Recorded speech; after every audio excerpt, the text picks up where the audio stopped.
नमस्कार दोस्तों, स्वागत है आपका हमारे इस YouTube चैनल पर। क्या आपको ध्यान के दौरान कभी आंखें बंद करने पर अलग अलग रंग, रोशनी या दिव्य प्रकाश दिखाई दिया है? क्या ये कोई आध्यात्मिक संकेत है या फिर केवल हमारा दिमाग कोई खेल खेल रहा है? क्या ये हमारे चक्रों के जागरण का संकेत है या फिर किसी ऊर्जावान परिवर्तन की शुरुआत? नमस्कार दोस्तों, पीसफुल बुद्धा में आपका स्वागत है। आज के इस सेगमेंट में हम एक रहस्यमय अनुभव के गुण, आध्यात्मिक और वैज्ञानिक पहलुओं को समझेंगे। आइए इस गहरे रहस्य से पर्दा उठाते हैं। दोस्तों, आज हम इस विषय पर गहराई से चर्चा करेंगे और अगर आपने भी कभी यह अनुभव किए हैं तो आप में से कई लोग मेरी बात से गहराई से जुड़ाव महसूस कर रहे होंगे। शायद आप अभी इसी क्षण सोच रहे हो, हाँ, मैंने भी ऐसा कुछ अनुभव किया है। क्योंकि यह सिर्फ शब्दों की बात नहीं, यह अनुभूति की बात है। ध्यान के दौरान रंग और प्रकाश क्यों दिखते हैं? जब कोई गहरी साधना में जाता है तो उसका मूलभूत चेतना स्तर, स्टेट कॉन्शसनेस बदलने लगता है। इस बदलाव के कारण ऊर्जा, एनर्जीज जागृत होती हैं और हमें अलग अलग प्रकाश और रंग दिखाई देने लगते हैं। लाल रंग यह मूलाधार चक्र को दर्शाता है। ये संकेत देता है कि आपकी आंतरिक ऊर्जा जाग रही है और आपको स्थिरता और सुरक्षा की जरूरत है। नारंगी रंग ये स्वादिष्ठान चक्र से जुड़ा है और आपकी भावनात्मक ऊर्जा को दर्शाता है। पीला रंग यह मणिपुर चक्र को इंगित करता है और यह आपकी आत्मशक्ति और इच्छा शक्ति को जागृत करने का संकेत देता है। हरा रंग यह अनाहत चक्र से संबंधित है और यह प्रेम, करुणा और भावनात्मक संतुलन का प्रतीक है। नीला रंग यह विशुद्ध चक्र का संकेत है और यह सत्य, अभिव्यक्ति और आत्म साक्षात्कार से जुड़ा होता है। बैंगनी या जामुनी रंग यह आज्ञा चक्र, थर्ड आई चक्र को दर्शाता है, जो आध्यात्मिक जागरण, अंतर्ज्ञान और गहरे ध्यान का संकेत देता है। सफेद या सुनहरा प्रकाश ये सहस्रार चक्र से जुड़ा है और जब ये सक्रिय होता है तो व्यक्ति परमात्मा से जुड़ने लगता है। ध्यान में हर किसी को रंग और प्रकाश क्यों नहीं दिखते? इसके 3 प्रमुख कारण हो सकते हैं। बहुत से लोग ध्यान करते हैं लेकिन उन्हें ये दिव्य प्रकाश या रंग दिखाई नहीं देते। ऐसा क्यों? पहला, ध्यान की गहराई पर निर्भर करता है। अगर मन पूरी तरह शांत नहीं है तो ये प्रकाश दिखाई नहीं देते। दूसरा, चक्रों की ऊर्जा सक्रिय होनी जरूरी है। जब तक आपके चक्र पूरी तरह संतुलित नहीं होंगे तब तक ये रंग महसूस नहीं होंगे। तीसरा, हर व्यक्ति का आध्यात्मिक स्तर अलग होता है। यह एक व्यक्तिगत अनुभव है और हर किसी को अलग अलग तरीके से अनुभव हो सकता है। लेकिन सबसे महत्वपूर्ण बात यह है, ध्यान में रंग ना दिखने का मतलब यह नहीं कि आप ध्यान सही से नहीं कर रहे हैं। हर आत्मा का सफ़र अलग होता है और हर किसी के अनुभव भी अलग होते हैं। क्या करें ताकि ध्यान में दिव्य प्रकाश और रंग दिखने लगे? अगर आपको ध्यान में ये दिव्य अनुभव करने हैं तो आपको कुछ बातों का ध्यान रखना होगा। गहरी सांस लें और धीरे धीरे सांसों पर ध्यान केंद्रित करें। ध्यान के दौरान मन को भटकने से रोकें और किसी एक बिंदु पर ध्यान केंद्रित करें। अपने चक्रों को संतुलित करने के लिए नियमित ध्यान करें। सकारात्मक सोच और उच्च ऊर्जा बनाए रखें। कभी भी ध्यान करने के लिए जल्दीबाजी ना करें। धैर्य और अभ्यास से ही सफलता मिलती है। जब साधक इन रंगों को देखने लगता है तो ये संकेत होता है कि उसकी साधना सही दिशा में जा रही है। प्राचीन ऋषि मुनि कहते हैं कि जब हम ध्यान में गहराई से उतरते हैं तो हमारे आंतरिक चक्र, एनर्जी सेंटर्स सक्रिय होने लगते हैं। हर चक्र एक विशेष रंग और ऊर्जा से जुड़ा होता है और जब ये संतुलित होते हैं तो हमें इनके प्रकाश रूपी संकेत मिलने लगते हैं। यह कोई साधारण अनुभव नहीं है। इस अनुभव को सिर्फ योगी, सिद्ध और महान आत्माएं ही प्राप्त कर पाते हैं। तो क्या आप भी इस अनुभव को प्राप्त करने के लिए तैयार हैं?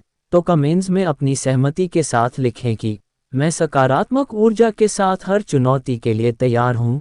क्योंकि यह सिर्फ एक ज्ञान की यात्रा नहीं बल्कि एक रहस्यमय यात्रा है, जहाँ शब्द मौन हो जाते हैं और अनुभूति का संसार स्वयं प्रकट होता है, जहाँ तर्क रुक जाते हैं और आत्मा की गहराइयों में एक नई ऊर्जा का संचार होता है।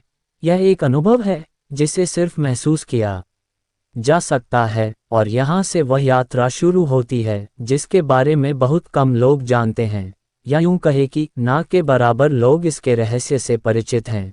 यह एक ऐसी राह है जहां शब्द फीके पड़ जाते हैं और अनुभूति तर्क स्वयं बोलने लगती है, जहां तर्क पीछे छूट जाते हैं और आत्मा का संगीत गूंजने लगता है, और फिर अचानक एक कंपन होता है। लेकिन ये कंपन आपके शरीर में नहीं, बल्कि आपकी आत्मा के सबसे गहरे स्तर पर महसूस होता है। एक अदृश्य शक्ति आपको भीतर की ओर खींचने लगती है।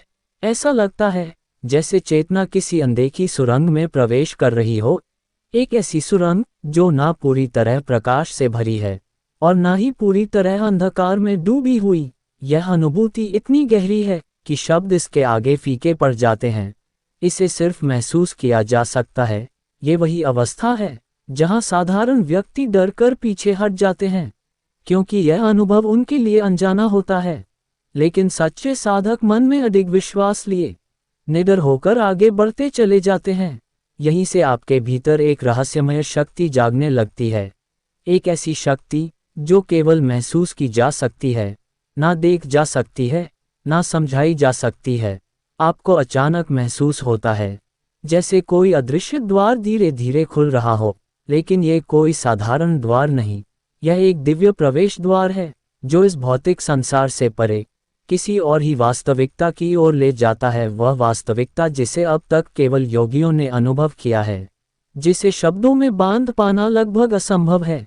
ये वह क्षण है जहां आपकी चेतना एक नए मुकाम की ओर बढ़ने लगती है। आप बदल रहे हैं, या कहे कि आप खुद को पहली बार वास्तविक रूप में देख रहे हैं। एक नई वास्तविकता प्रकट होती है। ये ना तो पूरी तरह प्रकाश है और ना ही अंधकार। यहाँ समय ठहर चुका है, लेकिन चेतना अब भी जागृत है। हर क्षण पहले से अधिक गहरा होता जा रहा है, और तभी आप महसूस करते हैं कि कुछ है जो आपकी ओर बढ़ रहा है। कोई आकृति नहीं, कोई आवाज नहीं, बस एक अज्ञात स्पंदन, एक ऊर्जा जो आपको अपने भीतर समेट रही है। आप ना तो उसे देख सकते हैं, ना छू सकते हैं, लेकिन आप उसे पूरे अस्तित्व से महसूस कर रहे हैं। आपका मन पूरी तरह से शांत हो जाता है। ना कोई विचार, ना कोई स्मृति, बस एक असीम मौन। लेकिन ये कोई साधारण मौन नहीं, ये वह मौन है जिसमें पूरा ब्रह्मांड लयबद्ध हो चुका है। फिर अचानक एक हल्का कंपन महसूस होता है, मानो कोई छिपी हुई शक्ति धीरे धीरे जाग रही हो। ये कंपन अब तेज होने लगता है, एक अदृश्य लहर का रूप ले लेता है। अचानक आपको महसूस होता है जैसे आप कहीं गिर रहे हैं या शायद उड़ रहे हैं। लेकिन रुकिए, ये वास्तव में क्या है? ये तो बस आपकी चेतना का खेल है। एक ऐसी अनुभूति जिसे शब्दों में बांधना नामुमकिन है। जो व्यक्ति ऐसी अवस्था को छूकर लौटता है, उसके लिए ये दुनिया पहले जैसी नहीं रहती। सब कुछ बदल जाता है। ध्यान का अर्थ, रिश्तों का स्वरूप, जीवन का उद्देश्य, सब नया सा लगने लगता है। लेकिन यही सबसे महत्वपूर्ण मोड़ होता है। क्या होगा जब आप इस जागृत अवस्था में ही रहेंगे? आपके भीतर कोई संघर्ष नहीं रहेगा। पहले जो समस्याएं पहाड़ जैसी लगती थी, अब वे बस एक हल्की लहर की तरह आती जाती प्रतीत होंगी। जीवन का प्रवाह अब सहज और स्वाभाविक लगेगा, जैसे आप सच में जाग गए हो। जैसे ही आप इस अदृश्य द्वार को पार करने का प्रयास करते हैं, तीन शक्तियां आपके सामने खड़ी हो जाती हैं। यह कोई बाहरी बाधाएं नहीं, बल्कि आपके ही भीतर की गुप्त शक्तियां हैं। भय, मोह और अहंकार। पहली शक्ति है भय। जैसे ही आप आगे बढ़ते हैं, आपको ऐसा अनुभव होता है जैसे सब कुछ विलीन हो रहा है, मानो आपकी संपूर्ण सत्ता मिट रही हो। यह अहंकार का सबसे बड़ा डर है। अगर मैं नहीं रहा तो फिर क्या? अधिकतर साधक यहीं ठहर जाते हैं, वे पीछे हट जाते हैं, क्योंकि यह अहंकार की अंतिम परीक्षा होती है। क्या आप स्वयं को छोड़ने के लिए तैयार हैं? अगर आप इस भय को पार कर गए, तो अगली चुनौती आती है मोह। ये वह शक्ति है जो आपको संसार की हर उस चीज से बांधे रखती है जिससे आपने वर्षों तक पहचान बनाई है। आपका नाम, रिश्ते, भावनाएं, इच्छाएं। मोह आपको फुसलाता है, आपको भ्रमित करता है। क्या सच में इस यात्रा को जारी रखना चाहिए? ये शक्ति आपको उसी दुनिया में वापस खींचना चाहती है जिसे आप पीछे छोड़ने आए थे। और अंत में सबसे सूक्ष्म और सबसे कठिन शक्ति, अहंकार, ये चुपचाप प्रतीक्षा करता है जब भय समाप्त हो जाता है और मोह पीछे छूट जाता है। तब अहंकार एक नया रूप धारण कर लेता है। यह आपको यह एहसास दिलाने की कोशिश करता है कि आप कोई विशेष हैं, कि आपने कोई महान उपलब्धि हासिल कर ली है। लेकिन सत्य तो यह है कि जो स्वयं को विशेष मानता है वह अभी तक मुक्त नहीं हुआ। ये तीनों शक्तियां आपकी परीक्षा लेती हैं, और जो इनसे पार हो जाता है वही वास्तविक सत्य को देखने के योग्य बनता है। तो क्या आप तैयार हैं इस यात्रा को जारी रखने के लिए? जब मन पूरी तरह शांत हो जाता है तो वह हर चीज को स्पष्ट रूप से देखने लगता है।